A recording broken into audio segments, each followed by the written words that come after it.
Zimbabwe's Justice Minister Ziyambi Ziyambi has told the government workers who do not want to be vaccinated against COVID-19 should resign. The country has so far vaccinated 2.7 million people against a target of inoculating at least two-thirds of its 15 million population by the end of the year. President Emmerson Mnangagwa's government says that it has paid millions for COVID-19 doses from China. Ziyambi Ziyambi says that whilst Zimbabweans will not be forced to get vaccinated, those in the public service have a responsibility to protect the public by getting COVID-19 shots. For more on this story, we're now joined by Paidamoyo Saurombe, who's a program lawyer for litigation for the Zimbabwe Lawyers Association for Human Rights. Thanks very much indeed for joining us, and welcome to the program. Thank you so much, and good evening, Peter. All right, so what is the law in terms of constitutional rights for anyone in Zimbabwe to be forced to take a vaccine or not? Currently, the legal status in Zimbabwe, or the law in Zimbabwe, is that there is actually no law that forces people to get vaccination, to get vaccinated. There is no mandatory vaccination in terms of the current legal regime under COVID-19 in Zimbabwe. That is the legal status. So how is it then that we have government saying that if you work for government, you ought to be vaccinated?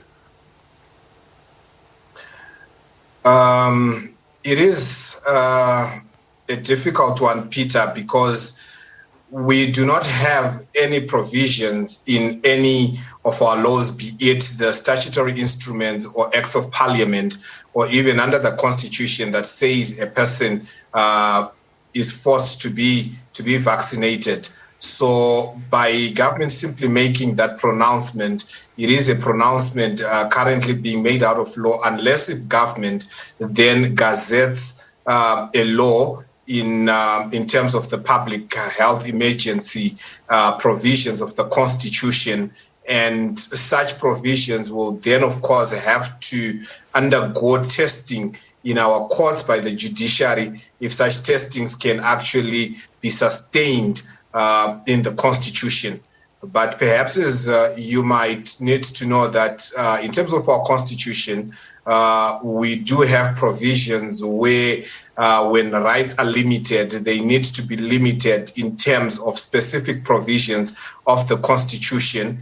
They cannot be limited only for specific people, that they should be limited in terms of a law of general application.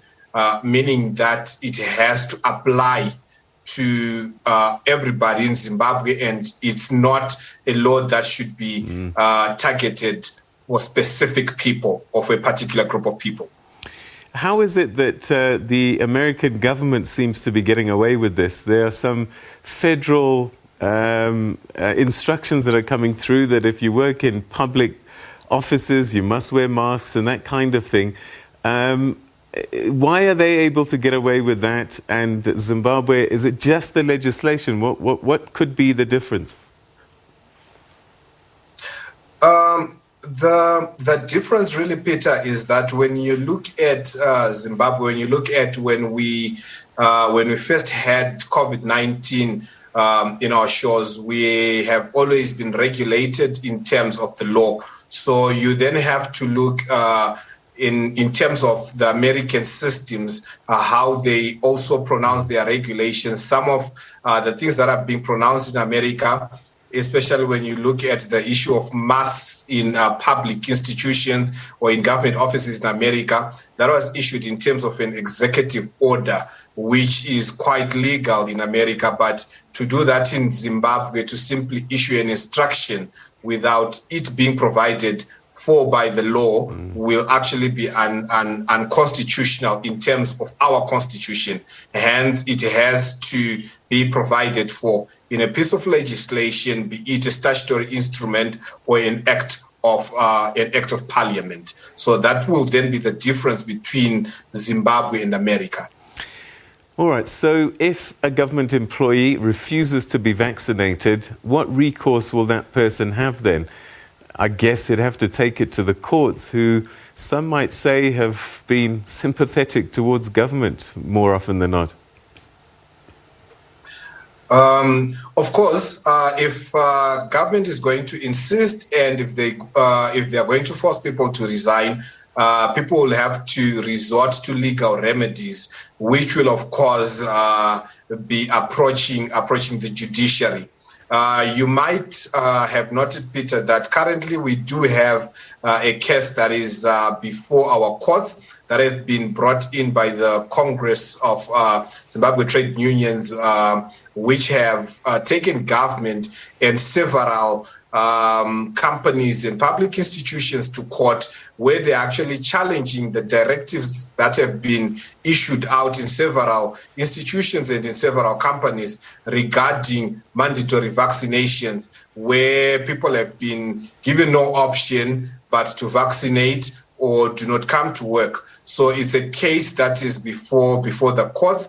We do not have a judgment as yet, but that judgment will then provide direction in which way we need to go. But I think the current developments, Peter, are rather unfortunate, especially when people are not given an option.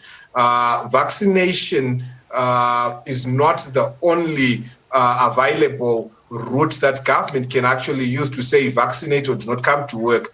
At least if people are given an option to say either get vaccinated or you can also produce a COVID test certificate in order to be in the workplace. So by simply saying get vaccinated, that becomes an unfortunate issue, because you have walked a straight path and you have not given any other considerations to options. So one of the options that could be put in place is to say, get tested before you get into a workplace, have a valid test that shows COVID-19 negative if you are to get into a workplace, rather than to simply say, get vaccinated.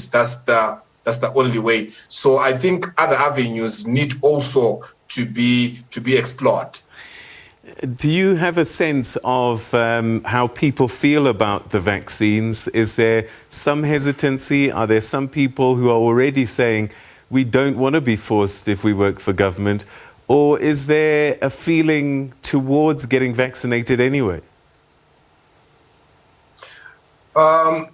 Peter, as I've already highlighted, that ZCTU, Zimbabwe Congress of Trade Unions, have already taken a matter before court. There are some who are saying they do not want to get vaccinated for reasons best known to them, of course. But you will find that the vaccination program has been ongoing in Zimbabwe, and currently, according to the statistics provided by government, we are currently sitting at about 2.5 million and above in terms of the vaccination stats, and government target is at 10 million. How we are going to get there, it's perhaps one of the questions that might be that is being asked in many sectors, because some people are saying they do not want to get vaccinated, but on the other hand, some people have been told get vaccinated, others have willingly actually gone to get their COVID-19 jabs. So it is a matter that still really needs to be looked at. But with the current case before the courts, it will then show us in which directions the general populace is actually taking. The ZCTU case, is that a private sector litigation, or because what I'm trying to get at is the public sector, they might say it's all very well for the private sector to do what they want to do and test the laws, etc., but the public sector is public facing, and our priority is to protect the public, and therefore we want to force public servants to get vaccinated. The ZCTU matter, Peter, it's a matter that contains the private sector and also the public sector. It's a hybrid matter whereby institutions in the private sector have been taken. Some state parastatals have also been taken to task by ZCTU, and even some government ministries that have issued directives. So you will find that it has got a number of respondents, including government, including those in the private sector, and also some parastatals. So it's a hybrid case that's going to really test not just vaccination in terms of those who work in the public sector, but it's going to test the basis, or is going to test a COVID-19 vaccination in line with labor rights that are provided for in the Constitution. So it's a broad case that is before the courts. All right, so it could be precedent setting. Paidamoyo Saurombe, tatenda zvikuru maneraganaka.